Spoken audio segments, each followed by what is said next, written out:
My understanding was that in lieu of the traditional annual White House iftar, that given the circumstances and the humanitarian catastrophe in Gaza, that it was going to be some sort of like working dinner. And it would be the first time that the president would hear from people who were actually on the ground in Gaza since October 7th. You know, we had showed up at the White House, and the president walks in. He shakes everybody's hand. He sits down and then he says a few words. He just says, "This is a listening session. We're here to hear you guys out. We know a little bit about what's going on the ground, and we're working very hard on it."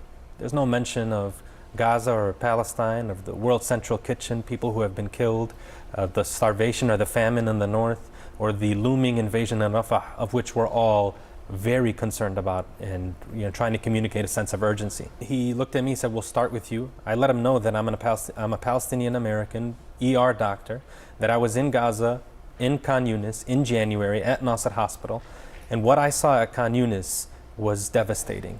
I mean, that hospital was the largest remaining hospital in Gaza at the time. It was overwhelmed with people who had been injured in airstrikes, and there was 10,000 people sheltering in and around the hospital. You cannot walk in that hospital without seeing families sheltering in the hallways. And I said, all of those people, after that hospital was surrounded and shut down and raided, they went to Rafah. Hundreds of thousands of people went to Rafah to make it 1.7, 1.8 million people there. Anybody that's communicating with you and telling you that there's a strategic or tactful way to do this, to do a military operation in Rafah, is lying to you. I can tell you that firsthand. I was in Rafah, I was in Khan Yunis. It would be a bloodbath. It would be a massacre. There is no way to do this, and the war has to stop. There has to be a ceasefire. As soon as I had finished communicating the urgency with respect to what's going on in Rafah, I looked at him and I said, out of respect for the Palestinian community, people who are mourning, who are grieving the tremendous loss of life in Gaza, I have to get up and leave this meeting. But before I do that, I want to give you this letter from an 8-year-old, Hadil. She's an orphan in Gaza, in Rafah, staying in a camp.